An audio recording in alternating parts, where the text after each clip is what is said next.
Good morning. My name is Anna Winnekar. I'm out of the University of South Florida, and I'm going to be talking a lot today about what PBIS can look like in early childhood settings. And the large bulk of what I'm going to be doing today is really sharing lots of resources with you. Before we get started, though, I always like to know how many folks are currently supporting pre-K classrooms, some way, shape, or form. Okay, great. How many people are teachers in pre-K classrooms? Okay, great. How many people are trainers? So some of what you're doing, you train other folks on how to do implementation.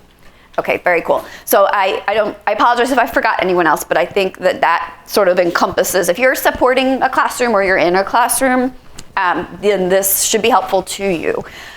What I'd like to do is ask you first, for folks who have been trying to implement PBIS in early childhood settings, and for the sake of our conversation today, we'll talk pre-KK, even first, second grade. What kind of barriers have you been facing with implementation? Yes. You're not supposed to use the clip chart. Right, yes, well, yeah. People not wanting to give up the clip chart?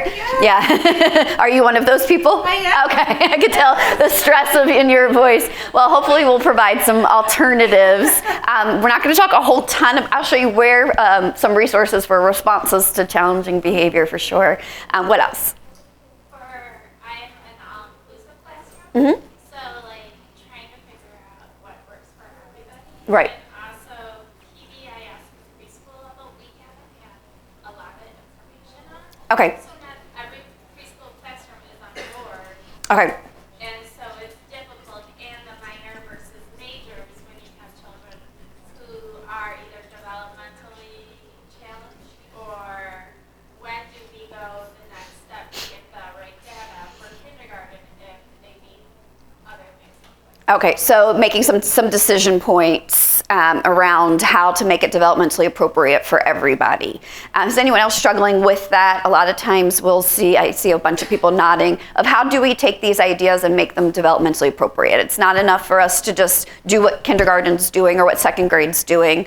Or what fourth grade's doing, because there's such a world of difference.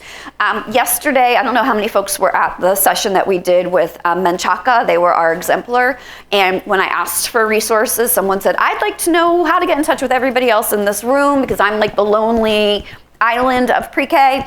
So we started this fabulous list, email list. If you were not there or you didn't get a chance to put your name on it, I'll pass it around again if you just don't mind printing, and then we can try to develop some kind of platform, right, where we can share ideas and resources, and especially if there's so much already out there. So if you're like the lonely advocate for pre-K, you won't be lonely anymore. But don't feel obligated to sign, but I was so excited when someone suggested that. I almost stopped the presentation, I can go home now. There's so many, it's so nice to speak to people who are as interested as you all are. So we just talk a little bit about, when we talk about PBIS, we're talking about we want the same outcomes, right, for our children in early childhood settings. We still want to have those effective environments. We know there should be collaboration, right, where there should be, when we talk about a school-wide multidisciplinary team, that really means that pre-K's voice should be there at the table. Anybody on a campus that does school-wide PBIS? Okay. How many folks have pre-K representatives on their team? Oh, yay! Oh my God, it's like the first time more than one hand went up. Okay, so awesome, you're ahead of the game. Now you can take back some of these ideas to them, because I'll tell you something, the resources I'm about to share and some ideas and tools to take back with you. I did a training for a team that was K through 8.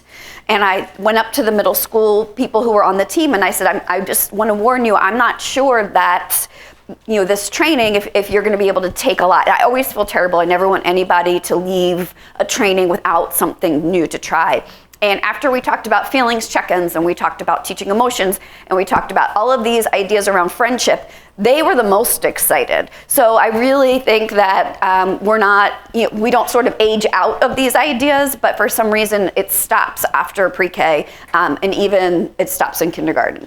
But we're also focusing on prevention largely. We want to teach what we want to see, and then we want to reinforce that. But we know it's different in early childhood because of the developmental level of the children that we serve, especially if we're in an inclusive classroom where we're serving children who might have been identified with a disability. But we expect some things are going to happen. We expect there's going to be meltdowns. We expect that there's going to be crying. We expect the fact that they're walking into school probably for the very first time and have zero idea of what school kinds of behaviors are. There is no magical place where that happens, even though I heard of, we have voluntary pre-K in Florida, and I heard a VPK teacher tell me that a 4-year-old was too old to be taught social emotional skills because they should know that by now. So that idea is like, it's just getting more and more pervasive, and it's also more and more disheartening to me. There's also should be a difference in our environment. We know that our young children learn best through play. I won't get on the soapbox, but I do know that there are some academic expectations that are placed on our youngest children that hinder the ability for us to do that sometimes, but we're going to keep thinking about what we know is best practice.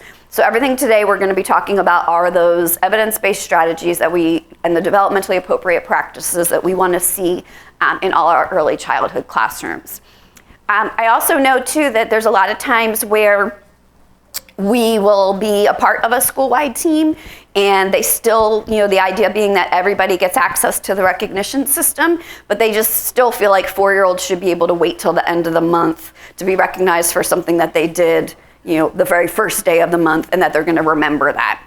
And we know that that's not true, but we also know that's not true for some of our older students too. So you'll hear me say a lot, we do need to have that pre-K voice at the table, because sometimes we are that voice of reason to remind folks that we're still dealing with kids who are 6 and 7 and 8 and 4 and 5.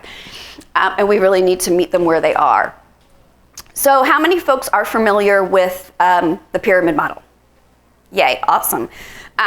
So we're going to be talking about really the pyramid model, if you're not familiar with it, is a tiered approach for social emotional learning for our children. Usually we think of it through birth through 5, but I would also argue birth through 8. I would also argue birth through the lifespan, but that's a story for another day.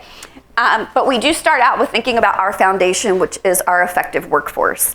And that's you all, right? But we also need to make sure that all the teachers that are in these classrooms have access to the same kinds of resources. So that's a lot of what I'll provide you today too. How do we get professional development on something that people aren't even really 100% understanding what it would look like? There's lots of different ideas out there. And we talk about building on that to the nurturing, responsive relationships, our high quality environments, those safe, predictable environments. And largely today we're going to talk about targeted social emotional supports. To me, that's like the meat of it all. You can't do that without the other things being in place, but that's really the crux of it. And then we'll touch briefly on intensive interventions. I'm assuming everybody here has some kind of foundational understanding of PBIS. So we're still talking about what do we do for all, what do we do for some, what do we do for few. And they really do fit together. For some reason, there does seem to be this distinction between the two, but if you really, the way I see it is they really do just complement each other.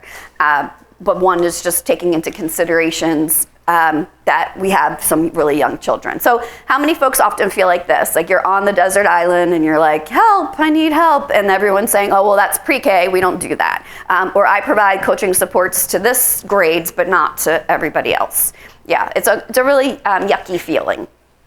So for 1 minute, what I'd like you to do is just turn to the person next to you or behind you or yourself if you're a very interesting person, and just think about what are, in terms of social emotional behavior, what are the biggest challenges that you're seeing in either your own classroom or the classrooms you support, and what are the biggest needs? And I'm just going to ask for people to share a couple of ideas, but just take a minute and talk about, in terms of social emotional behavior, what are your biggest challenges and what are your biggest needs? All right. So who wants to just share what's a challenge or a need that your group said you had? I think the challenges that we were talking about is just that emotional intelligence. Okay. And then the need would be the language in order to communicate that. Okay, so like that emotional literacy, so understanding your emotions, labeling them, understanding them in others, that kind of thing. And then, yeah, how to communicate it. There's a lot of times I'll ask teachers, how do you address a challenging behavior? And they'll say, well, I tell them to use their words. And I say, well, what words have you taught them? And they're like, I haven't taught them any words. So that's probably why they're not using them, right? But I'm guilty of it too. I know, and I definitely said it to my own daughter without taking the time to really teach her what that emotional vocabulary would look like. What else? Yes. We talked about children coming into lacking self-regulation skills. Yes. Going from 0 to 100 immediately, and not being able to regulate their. Yeah, really struggling, and that can lead to so many. If you're lacking those skills, minor situations get escalated fairly quickly, right? Did you say they're coming in hot? Is that what somebody said? Yeah. I thought I heard that. Like, yeah, that's really true. Definitely. What else? Yes. Challenge of very big behaviors, the biting, the screaming, kicking, and then the need being just not having that safe space. Oftentimes it's clearing the classroom Okay. rather than having an additional adult support and the safe space to help the de-escalate. Okay. So if it does escalate, a challenge is not having that space or that other adult to help out. And that can be definitely challenging. We're going to talk about some strategies for self-regulation. I wish I could put more adults in the room too, but I think the more time that, and I know that whenever we talk about the triangle or we talk about the pyramid, there's always going to be those kiddos who need some more intensive supports. But hopefully we can put some of the other pieces in place to prevent that, right? Anything else? Our teachers are having, we do have behavior incident tracking looks, and so, but I think our teachers are having a difficult time, like, doing that consistently and meaningfully, and then interpreting later what day is this all, Yeah. knowing how to interpret and use that, and it'll take a specialist to come in and help them do that, but then I think that's something that they could do too if they had probably better training and understanding about it. Yeah, that's a really good point. In really just trying to understand and documenting behavior, just to look for patterns. There is a resource, and I'll, if I don't get to it here, that it's not in the presentation, but that is like just an activity sheet that is intended to help, especially if it's 1 or 2 children, for teachers to really take a look at what's their schedule during the day, and then how many instances of that behavior. And that sort of helps to stop that whenever, and again, I was guilty of this too, whenever you say, well, when does the behavior occur? And they say, all day long. And you're like, okay, I know it feels like that, but we really need to get a little bit more specific. I'm going to warn you too that the slides, I did make some edits to them, but now I'll have all your emails. Most of it's the same. I just added some more examples, and I updated some that are newer examples. Did you have another? Yeah, I was just saying, I'm a consultant, and I'm in a unique situation in that I work in private preschools that are not part of the Yes. public schools. After having been in the public schools for 40 years. It's a different world. It's so very different because they're not attracting people who have the art of, Right. the art of teaching. Mhm. They're attracting a lot of moms and grandmas who feel they're qualified because they've raised their own children. Right. And they're not, I mean, it's really hard at that point Mhm. to get them to speak positively and to get them to understand how critical they are Right. and those relationships that they can build. Yeah, anyone else working? I work with community childcare centers too. Anybody else? Yeah, so you face those same challenges. It's really different too when you start talking about data, right? It's like, whoa, we need to take a couple steps backwards. But in a way, I think it's nice because most of my experience too has been in pre-K through 12. But it also is very cool to see somebody embrace it, and then like the person next to them notices that, and they start to embrace it. So I definitely believe it's such a need, though. It's such a critical need. Anything else? Yes. Well, just to piggyback on that, I work for Head Start, and we were noticing that the teachers were lacking that relationship with the children. Yes. So this year, we started something where we required teachers where the first 15 minutes is just a check-in and a relationship building time. Oh, nice. And a little bit of mindfulness just to de-escalate things. But so, and that has been, there are so many fewer instances this year. Oh, wonderful. So just that relationship building piece is absolutely huge. Yeah. And, it did require us to require them to make time. Right. For that, but that has I do have I do have them implementing check and check out Mm-hmm. for some of the students with tier 2 needs. But I did that really hesitantly because I truly don't believe that tier 1 is being implemented Right. with fidelity to its fullest. And so. Yeah. And I think, so not to derail, but when you do talk about check in, check out, does someone come to the classroom and check in with that child, or are they going and seeking somebody else out? There's an assistant director that meets everybody in the morning. Okay, that does a little check-in. And so, yeah, there's a check-in, and the professor teacher, of course, is with the checking, and then. Okay, good.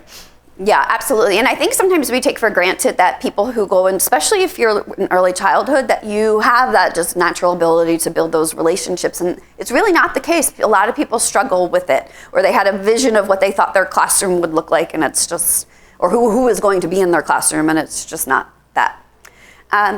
Anything else in terms of challenges or needs? Yes. Something that sometimes I think about are the teachers having the understanding of what is typical behavior. Yes. Right. What is the typical behavior for a 4-year-old? Right. Yes. And having, especially if you've come from older grades, when I say older, I mean like first and second. And then they're thinking, well, this is how I did it there, so why is it not working here? And we definitely face those challenges. Did I see another hand? Yes. Well, and to go more into what she just said, like, I'm a co-teacher, so how my co-teacher teaches might be different. Right. And I feel like it's hard to be on the same when their behavior approach might be different than mine. Yes. And for me, we have ages 3 to 5 in our classroom. Mhm. So I'm like, they've been on the source for 36 months. Right. That's really not a long time at all. Yeah. Right. This is why we have preschool. Right. Just for those moments. But if we're not modeling it ourselves, and we have social work, we have OT, Yeah. TT, speech, everyone in the classroom, and if we're not modeling it, how are we expecting a 36-month-year-old? Right. Absolutely. And I think that goes, one of the pieces that we're talking about with the pyramid, not to get us, hope I didn't freeze, is that the very bottom is those nurturing relationships. And it's not just between, don't tell me I froze. It's not just between us and children or us and families. It's really us and our other staff too. Have you ever walked into a room where clearly the two teachers don't like each other? It's like yucky, and you can't wait to get out. And can you imagine I always feel bad, like there's children in there all day, and if I'm picking up on it in 5 minutes, they've picked up on it way before I have. But we will talk. Yes. So I don't want to derail you. That's okay. When you're an outside person coming in, there's no trust. Right. So now they've seen my visits, I made weekly visits in state here. Mm-hmm. And childcare. And so now on Columbus Day, my training is we're going to relook at the matrix they built and talk about how that matrix also applies to the adults in the building. Oh, that's going to be an interesting conversation. Very interesting. Oh, I want to come hear that. That'd be really cool. Because that's really at the core. If people don't like working with each other and they're there every day. Right. Absolutely. I wish, you know what, if you put your email on the list, you'll have to let us know how it all goes. Because The director knows she needs help. So I'm not going to get fired, so I really don't care. right. I have to work with those people. Right. You can stir the pot and go.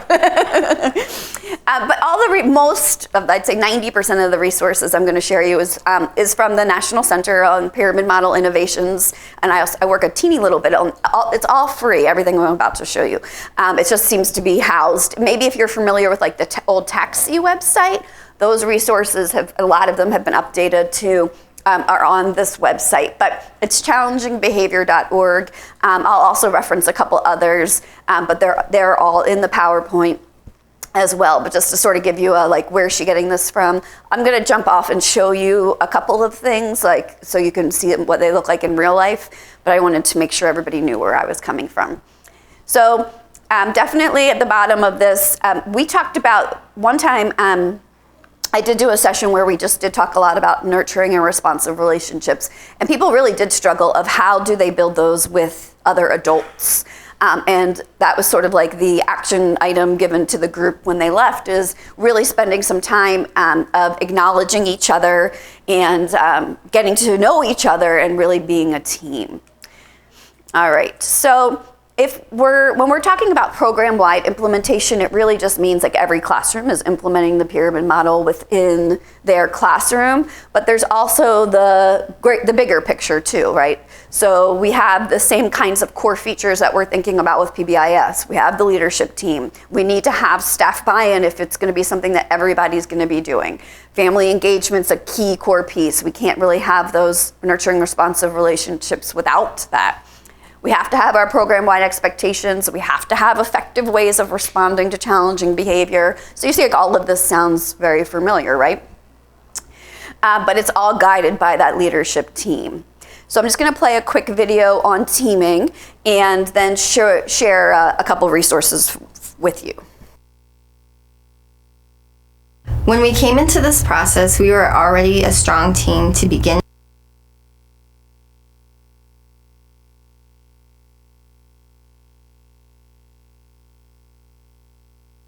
When we came into this process, we were already a strong team to begin with. I think that each of us is really passionate about making a difference in the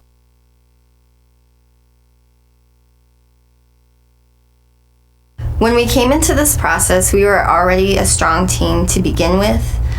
I think that each of us is really passionate about making a difference in the lives of children, and we're especially passionate about making a difference in the lives of children who have special needs or challenging behaviors. I think that Taxi helped us to become even stronger because it gave us a common language to use and a common framework to work from that's research-based. So as an itinerant coming into a classroom, it's really nice. We're all working from that same frame of reference, so to speak. We can really quickly just get into the nitty-gritty of talking about classroom needs and individual student needs. And I think one of the really great things about having effective team dynamics is we're often unaware that we're modeling those positive and nurturing relationships amongst each other. And because we're having so much fun and we feel like we're making a difference, I think we're better able to have those positive and nurturing relationships with children and help children have those relationships with each other. There's a couple things she said there that you all had also alluded to or said as well. They came together as a team, but this, doing the pyramid model or doing PBS does provide them with that common language, which we know is critical. So if you are on that lonely island and you don't have pre-K representation on your PBIS team, then definitely the first thing you want to do when you go back is make sure that you have that voice so that you're speaking that same language too. If you are a standalone, like if you're a pre-KK center, or maybe you're a childcare site, or somebody who is going to be doing program-wide PBS or a program-wide pyramid model, there is the early childhood benchmarks of quality, and they have been updated, so it's like benchmarks 2.0. But if you notice, there's some language in it, and I can pull it up actually for you, that also is starting to address cultural responsiveness and implicit bias. That's been a really powerful catalyst for a lot of our programs. Let me just pull it up for you. It was just there. Because you'll notice that it starts to have some language in it. So for instance, this is not showing. Oh, I apologize. If it doesn't show, let's see if I can get back to my PowerPoint. Lost my source. But it starts to have some language of, is your staff aware of what cultural responsive practices look like in early childhood? And, let me try one more time. And also, do you have a plan of how are you going to reduce expulsion and suspension in your program? Do you have a policy that, let me just see if I can, there we go. Ta-da! yay, everybody should clap for that because I was really nervous for a second. But it also talks about, do you have a child discipline policy statement that promotes social emotional learning, prevents or eliminates the use of suspension expulsion. There's a staff poll. It used to just be like we're taking a staff poll to see if people are having buy-in, but this time it's not only buy-in to having a program-wide approach, but it's also understanding the importance of knowing what your implicit bias is and understanding what cultural responsiveness is. This has really been a huge catalyst for a lot of the programs I work with to start having these conversations. They really were very successfully going around it, but they do take the benchmarks really serious to guide their implementation. And when you're used to having everything in place for years and years and years, and all of a sudden you're like, well, as times change, as we learn more from research, we know that this is a really crucial if we want to have a quality program.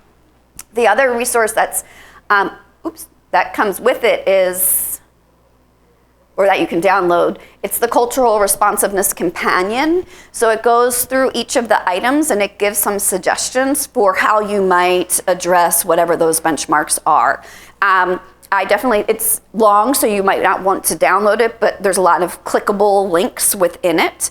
And there's also some activities towards the back of it I'll just show you one that we've used really successfully with teams.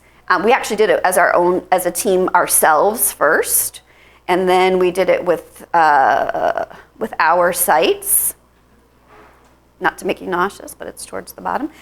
So if you haven't seen it before, it's called the Elements of Culture activity. It's towards the back, but it just has you reflect on what your values, like towards gender roles were growing up, what your values are now, what does your program or school value, how might this differ from your families? Thing I do challenge folks to do is not make assumptions of what their families value, but to really learn about what their children and families value, and then how could that difference create a conflict? So we were having some conversations of just, we know, like I started off by saying, in kindergarten we should have some learning through play occurring, but maybe you have families who say, no, this in kindergarten they should be learning to read the day one. Well, that can cause some conflict, and then it's up to us to sort of explain why, or provide our rationale of why we view it that way. Same thing with family roles. There's a whole bunch it's really long if you try to do it with all of the ones that they have listed on this. So we scaled it down to just a couple at a time, but it does help people to start think about, where could some possible disconnects be, or what am I bringing to the table in terms of how I was raised versus what my program does now versus what I perceive my families to be doing. So that's just a couple of resources for you there.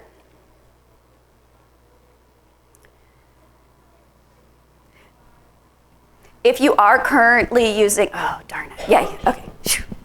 All right. Sometimes once you start having technical issues, it just goes downhill from there. But if you're looking for it, it is under implementation, program-wide resources, and that companion's there. The benchmarks are there. There's an Excel spreadsheet that you could enter so you could look at it over time and have it create some graphs for you as well. Okay, so let's just talk a little bit about high quality supportive environments and nurturing responsive relationships. So you all really hit on this earlier, which is really nice. It is all about the relationships. And of course, we want to be building them with everybody that we encounter. Whether it be sometimes we think of it as just the children, but we know it should be families too. And I really like this quote here. It says, parents need to know that we care before they care what we know.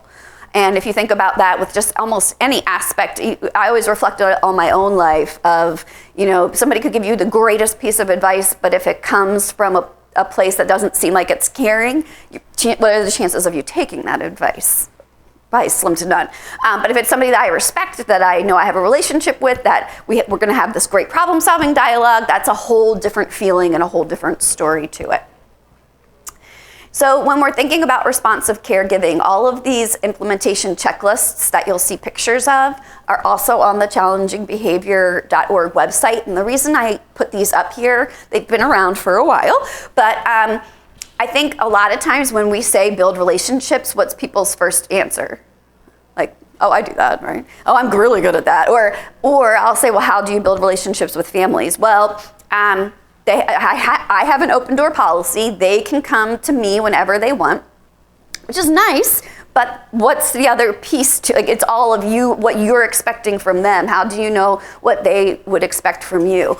And when you look at the checklist, it really does help you dig a little bit deeper beyond just I send a note home, or I greet every child by name, and then, and make sure you're pronouncing it correctly, right? Those are some really basic things that sometimes people tend to forget about. Teaching is a busy, busy job. You guys know that. But we can't let any of these pieces go by the wayside. So if you're trying to reflect on your own practice, you could use it. If you're trying to help others reflect on theirs, I think it's a really great tool. All right. Any other tips, tricks, things that you've done or seen teachers do that's been really great to build relationships with families? Yes.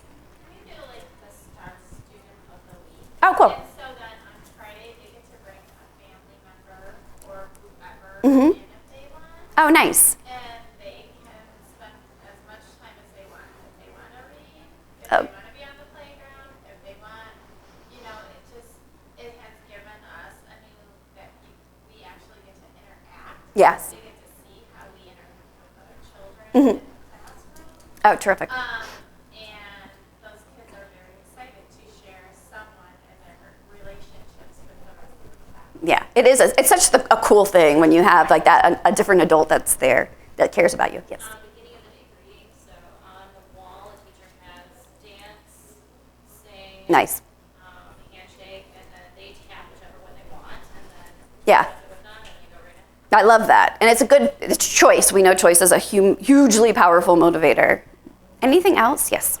We have like science nights and literacy nights, and I teach K, so not all families really know what to expect, and so I try to do a lot of communication with families via Class Dojo, Okay, or great. letting them come in to help, because, and I always send video via Class Dojo of what we're doing in the classroom randomly throughout the week, and just letting those parents know, like that quote that you said, of really knowing that I genuinely care about your baby Yeah. that's in my classroom, Right. and I'm with them, and they feel that, and I can tell families that are resistant to my approach of, because I'm really loving, and not all families are like that, Right. so just that interaction that I have with these families and encouraging them to come to these evenings, and yeah, maybe science and literacy, they're only 5 and 6, and does it really? It does, because it creates this culture for our whole school for you to be there, and they are the beginning, and I call my kindergartners the champions of the school, because they basically run the school. I mean, everybody watches out for the babies. Right. and it's a K to 8 school too, so Okay. even like the big kids are always like, and we have a pair share with the 8th graders that come and have blah blah blah. But anyway, That's how great. we really integrate Yeah. these families and even the staff and the other children on campus to create a unity among the little babies. Yeah, that are there. which is wonderful. And I think anytime, I love to see, my daughter's 13, I still like to see pictures of cool stuff she does at school, and I think I always will. But I think that we need to just be really mindful, and you just alluded to it, of meeting the families where they are, right? Like if I can be a hugger sometimes, but I'm also a sort of a shy person at sometimes, so it's nice that you can take those things into account. One of the things I do want to show you as a resource, because I am going to reference it, but then I want to just show you while we're speaking about relationships. If you're not familiar, and let's hope this works this time. Yes. Okay. Maybe if I'm grateful every time, it will work every time. If you're not familiar with this, it's the Early Head Start. It's called these 15-minute suites of professional development. Has anybody used these? Oh, yay, aren't they awesome? So what it is, let's see, is it's really quick. So it says 15 minutes, but they're not all even 15 minutes long. But they have things around fostering connections, being aware of children's needs, creating a caring community. And when you click on it, it's great. You could do it as a self-paced, or you could do it as part of PD. It's a little video, so it's not just a recorded PowerPoint. It actually, has video and people talking, and but it's much more than that. But you can download the presentation. So if you wanted to use it for like your own in-school PD, or you wanted to share it with someone else, it also has presenter notes. It has activities, and then it gives you some additional video. And like, if you're like me, I can't get enough good video. I feel like that sometimes is just the most powerful way of really expressing an idea. So even if you're looking for some other ways of just fostering connections or creating that community of caring at your school, I'm gonna show you an example of the video when we get to rules, but these are all really wonderful. There's no need to recreate the wheel, and it's all free. I always just Google Head Start in Service Suites, SUITES, and that always pops right up. So even if you, I have the link in the PowerPoint, but in case you're just looking for it, that's there for you too. I love those, and I keep sharing them with people because I'm always surprised how many people don't know.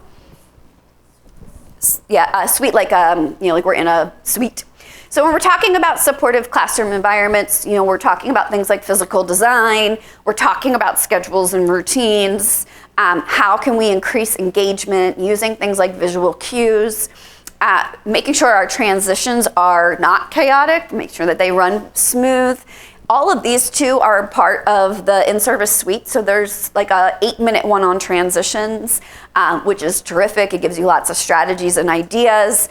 I'll show you the one around teaching rules, just our classroom management systems in general. So I'm just gonna pose to you all in terms of thinking about, we're gonna talk about expectations, but in thinking about recognition, because that was one thing that came up earlier, what have you all used successfully to help reinforce that positive behavior that you see children displaying for your really young children?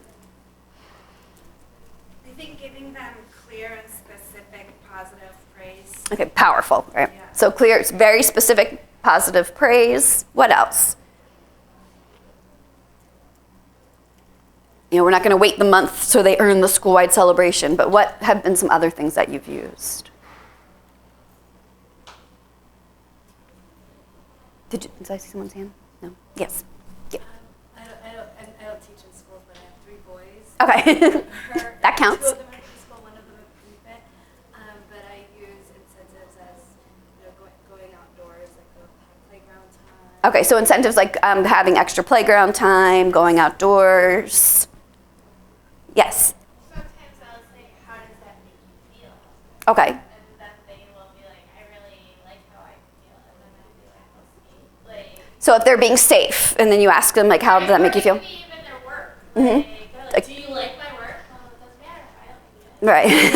But, like, how do you feel? I feel I work well. Right. And so just connecting that intrinsic motivation Mm-hmm. with how they feel. Okay, yeah, because if it feels good, you want to do it more often, right? If you're proud of yourself, that's an awesome feeling, and I want to do more things that make me feel proud of myself. What else have you all tried? Yes. We have a school-wide thumbs up system, so they earn thumbs up for following expectations at in the cafeteria. Oh, awesome. Or out at recess, Mhm. or if they're showing their time-friendly. And they put the thumbs up on the tree, and then weekly we do things. But we also That's- recognize daily. yeah. We have that cutoff dates. Yeah, I think that's terrific. And then you can like give out as many thumbs up as you want, right? So I love anything that gives you the power to amp it up when you need it or reel it back in. Did you want to add something? Yeah, we're the duck thing, so we have ducks and the teachers kind of got to choose. So our whole building uses it when we'll build out ducks. Some have the little rubber ducks in the tub. Oh, cute. Some have the ducks that they build up on their pond. Mhm. But the class gets to choose once they get so many ducks, which right now it's 15 ducks, they can build up or make smaller ducks. So before they, start, the new set, they have a choice of like 5 or 6 different things that as a class they get to vote. Oh, cool. Here I will, and it's things like a dance party, a pajama day. Yeah. A special activity with myself, which is the principal, or, things like that. So then they know what they're working for. Right. And how many ducks they'll need to get there. Yeah, great. And there's counting involved in that, right? So that's also another nice thing. I think that also lends itself to a lot of fun, like, do you have all your ducks in a row? And there can be a lot of really cute stuff you do with that. Anybody else want to add anything? I think it's always nice to hear what people are already doing out there. So here's just an example of the school-wide expectations.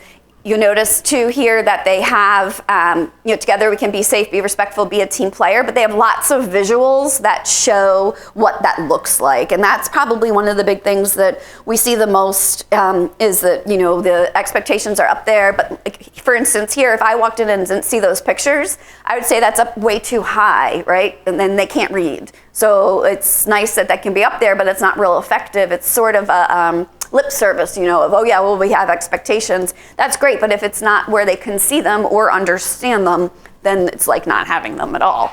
And then they go through the same exact thing that we would do with school-wide. I always say, I taught kids who had disabilities for a long time, mostly kids who had significant issues around behavior, but even when I was in 5th grade, I used visual supports with everything. It just made it a lot easier. So if you bring your pre-K boys, kindergarten boys to the table, and that's an idea that a lot of PBIS teams could stand to hear, and then just making sure it's consistent. The other thing that I love that I've seen so many classrooms do is to take pictures of that one kiddo who's not really safe all the time, but you catch him being safe, and you can snap a couple pictures of him being safe, and then he can be like your model of safety. So maybe he's more likely to engage in that safe behavior because you have him. Look, you're our safety poster boy, and then he shows you how he can be safe, and he can do it because you caught him doing it, and he's going to be your model. And of course, kids love to see themselves. I feel like we're so lucky in this sort of digital age of being and having our phones to take pictures. Of course, if you have the right consents and releases from families. But I've even seen where teachers have just made their own, because we want to keep it simple, 2 or 3 for kiddos this young. Even if you're on a school-wide campus where there's 5, I would still say pick out the 2 that you really want to focus on, or the 3. 5 is if you're 4, that's a lot of things. And we don't want to get in the business of just reciting expectations without understanding what they mean. But teachers who've made little books of here's 3 pictures and of them, each child, demonstrating those expectations. So here's just another implementation checklist if you're wanting to sort of reflect. A lot of times people feel like, all right, I've got the environment under control, but you forget. And I always share this story that sometimes it is environmental. Those to me are the easiest changes to make. If I have my center set up where it is big open spaces and kids are rolling around in it and throwing things, well, maybe it's an environment problem, not so much a kiddo problem. My very first job in public school, I taught in residential for a long time. I kept the class just how the teacher before me had it. And these kids were older, they were like 1st grade. But I had them go and sharpen their pencils, and then on the way back to their seat, they would stab each other with the pencils. And I would go home crying, kind of I don't know how to stop it. And I was thinking of this big lesson we were gonna do on being safe.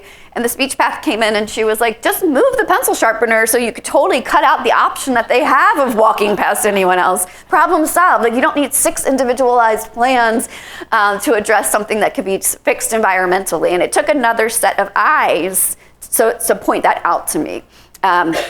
So sometimes that is just, we need to go through, I like the checklist at just the beginning of the year too. All right, do I have some of these basics things down, because they're a much easier fix, in my opinion. If you are looking for some training modules around those things, again, on the challengingbehavior.org website, if you go under trainers and training modules, there's ones for preschool. If you are working with infant toddlers, there's also one for that as well. Okay, so I just showed you the 15-minute in-service suite. I just want to show you an example of one of the videos of teaching rules, because rules and expectations are part of those high-quality environments, just so you sort of get a sense of the kinds of things you can see. Let me make sure it started. Okay.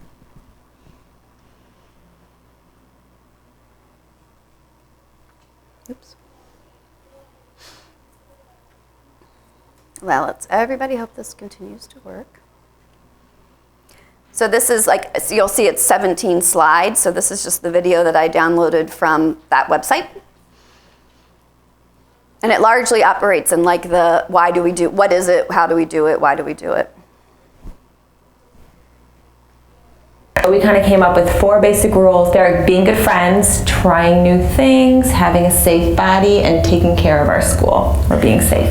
I'm gonna see you having a safe body at circle. That means you're sitting up big, and you are raising a quiet hand like this. So, show me 5, Amy, means quiet mouth, listening ears, eyes on the action, a calm body, and safe hands. So let's try again. Give your silliest noise. Show me 5. And we use Freddie to demonstrate a lot of the appropriate behaviors. So Freddie might show the kids, having a safe body, safe walking feet looks like this. Hands to himself, quiet mouth. And the kids actually relate to Freddie a lot because, he's a kid just like they are. We do like to use this one. This is How Do Dinosaurs Go to School? And so this book actually is great because it has examples and non-examples. Like this one, when he gets to school, does he roughhouse and punch? Does he make a quick grab for a classmate's packed lunch? The children actually get really into saying no.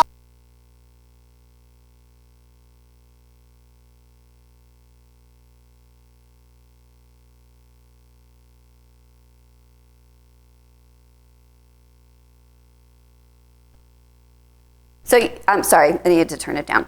But you see, that's how most of the modules are. They not only tell you the strategy, but show you some real life teachers using the strategy, which I think is really awesome. So I just turned it down so I won't blast your ears or anybody else's. Okay. So moving along, we're going to talk a little bit more about the targeted social emotional supports. So under these kinds of things were the things that you all had mentioned earlier. Friendship skills, emotional literacy, which we can think about as self-regulation, falls under that, and problem solving. And we, of course, need to make sure we have some of those basic foundational pieces. I would never jump in and start with problem solving. There really is sort of a hierarchical order to it. I think I need to understand what emotions are and how to identify it in myself and others before I can really start generating solutions to common social problems.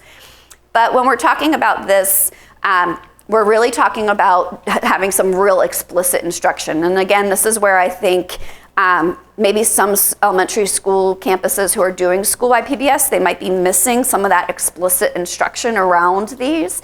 And like I mentioned, that K through 8 team, they definitely felt like they were trying to do a lot of restorative practice kinds of things, but the kids did not have any emotional literacy. They didn't have the words, even at middle school, of how to understand and express their emotions in appropriate ways. So I always feel like we're starting with those prerequisite skills, and the younger we can start and the more practice we can provide, the more successful we'll see our students being.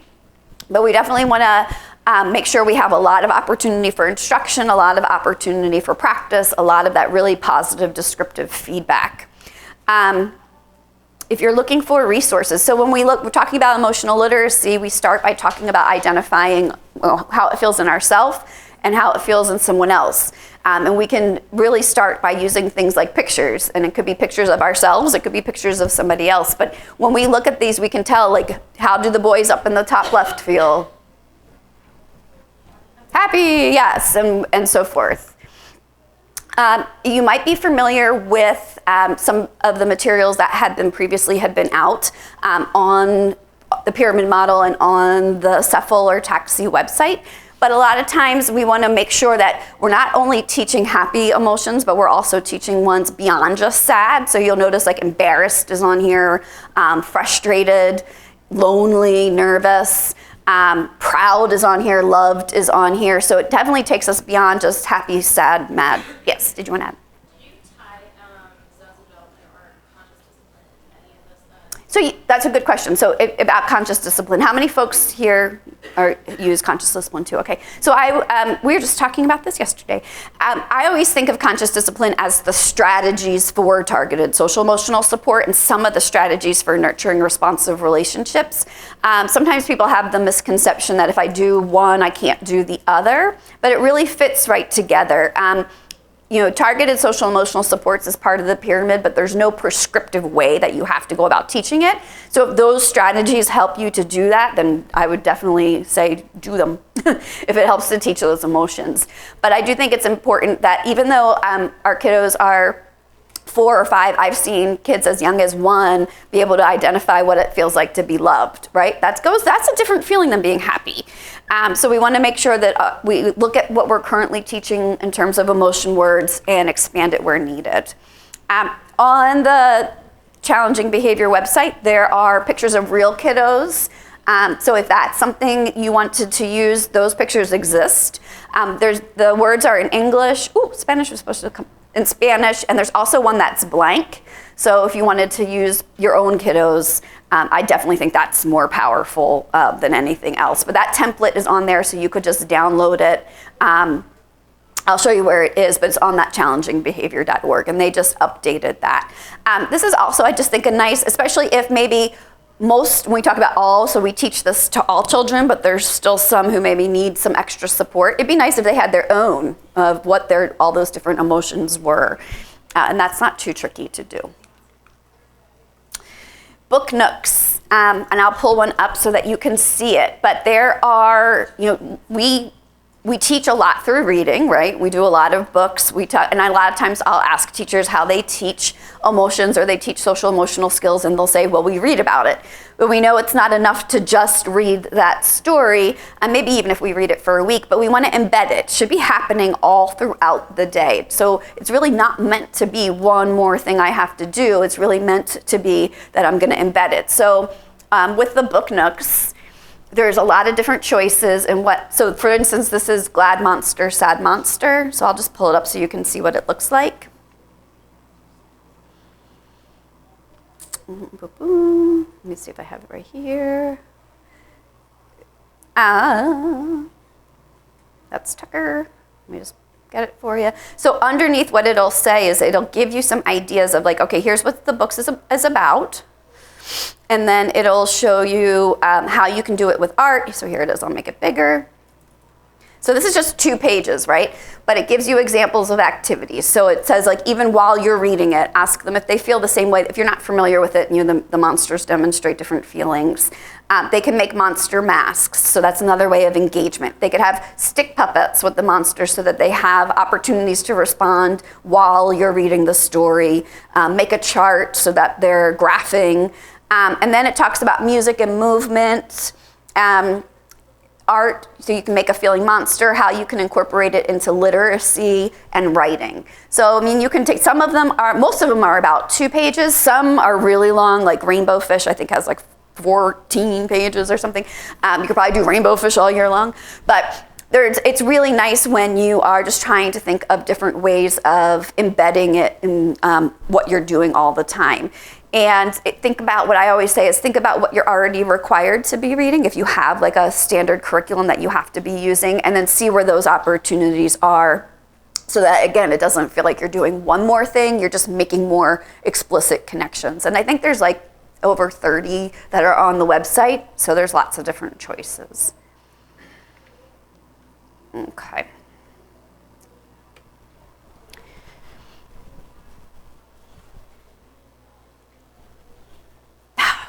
Has anybody ever used the book nooks? Yay. Anybody in here? Oh, good. So that's something that you can take and do this afternoon if you'd like, when you're traveling back home. So then we'll talk a little bit about, self-regulation, they're coming in hot kind of thing. We need to make sure that we're explicitly teaching that, and there's more than one way of doing that. There's lots of different ways. So in this instance, I like this example because this teacher really spent time about what does it feel like when you're angry. So it says things like, my heart beats fast, I feel my muscles shake, but it won't last. So it talks about really helping them identify what those feelings are inside of them when they're feeling angry. And then it goes on to say, I can calm down and feel happy too. This is what can we do when we are angry. So they're just talking about, I think the biggest piece of this is really identifying what it feels like on the inside, and letting them know that it's okay to be angry. We all get angry, but we don't have to stay angry. We can do lots of things to calm down. So, Oops, let me go back. So this is out from the Head Start Center for Inclusion. If you've never been on that website, another terrific website that has lots of great visuals, lots of really like task analyzed. I'm going to show you how to ask a friend to play. And I can't say enough good things about that. But there's different things that we can teach because we know that the same strategy is not going to work for every child. So we can teach things like you can hug something, and we teach what's appropriate to hug. We can count to 10. We can do chair push-ups. But I wouldn't pick every single one that they have on there, but just a couple, and introduce them. Maybe introduce 2 and then slowly add on. I know, like, I get super excited when I see different ideas and I want to tell the kids about all of them, but then it's just way too overwhelming, and then nothing really seems to work because I'm not putting the attention that needs to be in instruction. But that's a great resource. If you're familiar with Tucker, he got an update. So he got a little bit of a makeover. But Tucker talks about how you need to stop and think, and it's a problem-solving model. So this is a scripted story. Again, it's on the website. It's in Spanish as well. And it just talks about what Tucker does, how he feels when he's angry, and then how he stops it to count. So here he recognizes his feelings, he stops his body, he tucks in his shell and takes 3 deep breaths, and he comes out when he's calm and thinks of a solution. So this is a poster. A lot of times our teachers will read the book, then they'll have the poster maybe in a calming corner of their room or somewhere that is a little bit quieter. So I know if I'm angry, I can. Tucker's great because you can tuck anywhere. You don't need to actually be, but having those visual prompts is a nice thing as well. And then social problem solving, I'll just go back here. It gives you some tips of how to teach problem solving, and then it has the solution toolkit. So not only it's not enough for us to just identify how we're feeling, but we have to think about what we can do to be independent problem solvers. And then it also just reminds you that there needs to be more than one way of going at it. So like role plays are terrific. I love when teachers tell me they use those naturally occurring problems in their classroom. I think everybody has like that one bike on the playground that everybody wants, even though they all appear to be exactly the same. So then they talk about what are going to be our solutions. And timers are your really good friend. They have so many different kinds of cool timers out there that are very visual, so you don't need to know how to tell time, where that has been a terrific solution that lots of our teachers have used for those kinds of common problems that they feel like they're dealing with all day, every day. But we do talk about the problem-solving steps, teaching them to think of what is their problem, think of some solutions, and we need to actually go ahead and teach that, and then evaluate that solution. So what would happen if I did that? And then go ahead and give it a try. And again, this is such a great thing because you could have it as big posters in your room. You could have it on a little keychain ring. I've seen lots of teachers use that to prompt individual children who really need help with problem solving. But I think the coolest thing is when you see students independently using those solutions that you've taught them. It's just probably the coolest thing in the world. So that link that was on there that said the solution toolkit, our goal is so that they don't run and get the teacher all the time, but we do need to teach them there are appropriate problems where you do need to go get an adult. But the wait and take turns, that's a whole lot different than sharing something, so we need to teach the differences of that. But I've seen a lot of classrooms create solution kits for their room, and that also too is great when you see them go and get the kit. It has all the different pictures of the different solutions that were taught. A lot of times they'll keep a special timer in there that's just for when they're planning on sharing. Or there's like, if you talk about the hug or something you can hug in there, they'll put just lots of different items that could help to remedy some of those common problems. There's not an additional bike in there, but so it's a good opportunity to practice that kind of stuff. I included this is some breathing cards, but a lot of times we'll see teachers tell their students to take 3 deep breaths, and they're just like, and that's not anything, right? When we know that that's not going to calm anybody down. So we need to be a little bit more explicit in doing it. But I've also found that, again, too, just like breathing, there's lots of different ways of going at it, and providing a choice is going to increase the likeliness of that child doing it. So these are just some examples, like bumblebee breathing is you sit comfortably and place the tips of your pointer fingers in your ears, close your eyes, breathe through your nose, and hum. that's maybe really appealing to one of your kiddos who just sort of starts to escalate. For me, the humming would make me a little nuts. So I think I would like the shoulder roll breathing, which is just as you breathe and you roll your shoulders. But these are just a nice thing to offer up and have as different suggestions after you explicitly teach. And breathing, something you can do anywhere and you can share with families. Yes? Yeah, don't underestimate the effectiveness of that, because we have really incorporated that this year, and not only the kiddos, it's helped the teachers. Yes. I've heard this from so many people this year. Oh, good. The teachers are like, I am so thankful for that. We just, James Butler, he's out of Austin, Texas. He has mindful classrooms. We just had him do a PD, and we've adopted all of his mindful practices. Oh, cool. It has been so amazing. So he's like a dragon breath, or fill your balloon, or blow out the candles. And Yeah. we have visuals, and so then we just will show the kids it. And hearing people talk about emotional regulation being one of their biggest things. I mean, we have so many children like that who just would quit crying or who would get angry so quickly, and all we'd have to do is show them, like, Yeah. your balloon, and that has helped so much. Oh, that is so awesome to hear. Yes, really Especially, effective. I'm really glad you mentioned that with with teachers, because it is one of the big things that we're trying to incorporate with everything we're doing is some kind of teacher self-care, because a lot of times it is at the end of the day, and like we've used every ounce of patience that we have, but we know we still have what feels like hours to go. But breathing is such a powerful thing, and I love to hear that teachers are using it too, because a lot of times we know we are human and we have things that get to us, but we can't leave the room, right? So that's not really an option of taking time out but we can breathe in the room. That's really great. Has anyone else had any? So tell me again, James Butler, I'll have to remember that. Are you on the email list? Okay, good. Good, see, now we have more resources to share when we get back. Okay, so I'll just talk a little bit about friendship skills, and then I'll make sure you guys get everything else that you need. All right. Got a little remind thing. Okay. So we do need to explicitly teach how to do things like ask for play, and this is also one of those skills I would say that we should continue being taught for a very long time, past pre-K and kindergarten. This came from that Head Start Inclusion Center, but the tap and turn is what we affectionately call it. But not only do you teach, I can tap my friend on the shoulder, I can say let's play, I can take my friend gently by the hand, or I can give my friend a toy I want to share, but we practice it, right? We practice tapping and waiting for that friend to turn around and notice me, right? Or how to gently tap, because some people's taps are a little bit harder than others, and that could lead to a whole other thing that we don't want to see happen. But it really is, it just shows you that it goes beyond the whole, like, use your words. I might not know what the words are, and the only way I know how to get somebody's attention is by doing things like hitting, pushing. Kicking gets attention real quick, everybody's attention.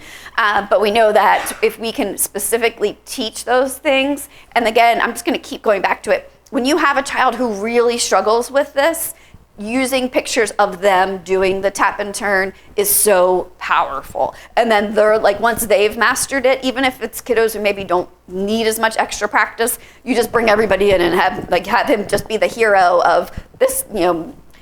Anna knows how to ask her friends to play, like a super friend. She's going to show everybody how you do it. And it's just really simple, but it's often overlooked as like an explicit thing to teach. All right, just for the sake of time, that video is just an example of two kids who learned how to be friends. But I'm sure you all have seen plenty of examples of that. But also just remembering too that we need to just remember that teaching these skills is just exactly the same as we teach anything else. And that we have to introduce it, we have to practice it in all different kinds of settings. And then we need to keep it going. So that's why embedding it throughout your whole entire day is your best bet. So I showed you some of those training modules. If you're looking for things like scripted stories, they're up there too. Most of them are in PowerPoint, so you could download them and then add your own pictures or edit however you see fit. This is where you would also find the Book Nook and the What Works brief. So somebody had mentioned, like, if you have a different philosophy from somebody else, who you're teaching with, or maybe who's on your team of supports. I find that those what work briefs, they're quick, they're easy to read, and they help to just sort of get that message, like, why are we talking? Why are we telling children what to do rather than what not to do? It gives some good rationale behind it. It's not real jargony. And then in terms of individualized interventions, we know that we're still going to use that collaborative team approach, and it really should be focusing on skill building. So the resource I added here, we're going to talk about the positive behavior support, but this is an individualized plan.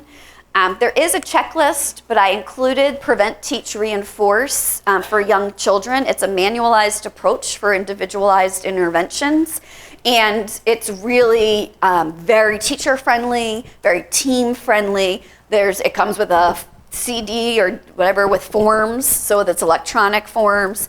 And I can't say enough, like I mentioned, I work a lot with community child care centers, so believe me, there's no behavior specialists who are on that staff, but even a lot of them have embraced it. We've trained them on it. We still largely guide them through it, but they're really helps them to understand function, helps them to understand what I put in place to prevent what I need to teach, what kind of replacement skills, all those kinds of good stuff. All right, I think I have like 8 minutes. So we need our systems to support our teachers and our children.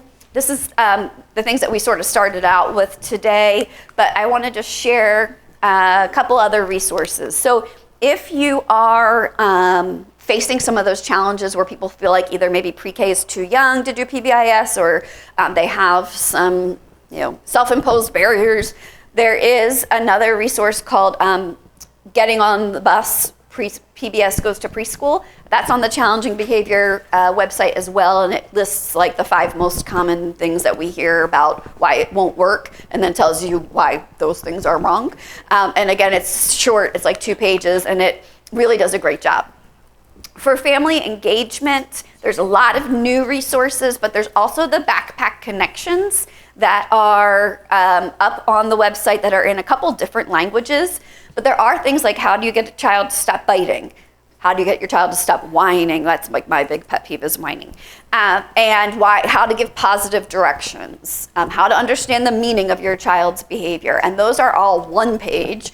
They are written in very family-friendly language, and it's a really nice complement to whatever it is, especially if you're teaching emotions in your classroom. Give them some ideas of how they can support that at home. There is one of Prevent, Teach, Reinforce for young children for families. So if you are using that process and you want to try to make it less scary, because anytime, I'm a parent, anytime I hear something like my child has some intensive need, I get concerned. So it can help to, this is what we're doing as a team to support your child. So those are all up there. Making life easier. I love the one about holiday strategies, because I think everybody's sort of, gets a little at the end of the rope for those, but just how can we make some of these routines and challenging times a little bit easier for families, running errands, that kind of thing. These were the backpack connections that I mentioned.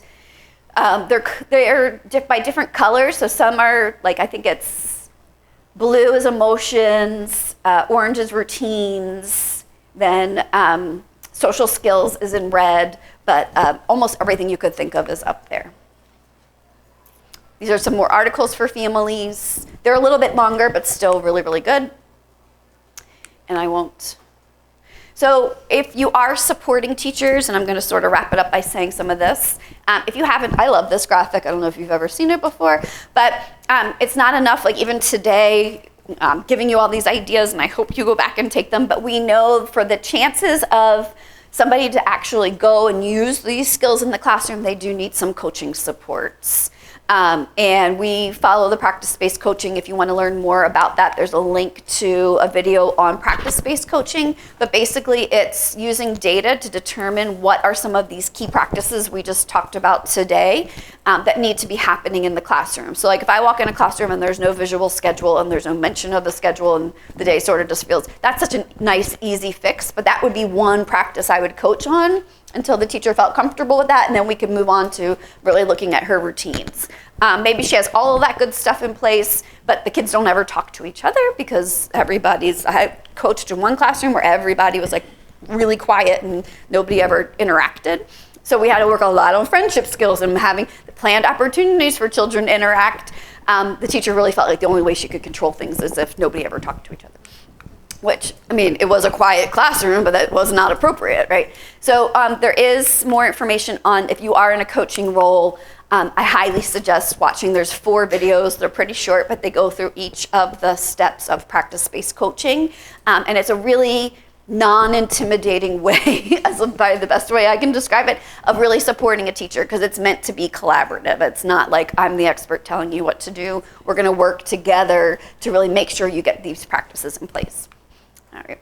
Are there any questions or any other kinds of resources you're looking for? I put. Share how you access those various different Sure. lists? Yes. All right. I'm just gonna.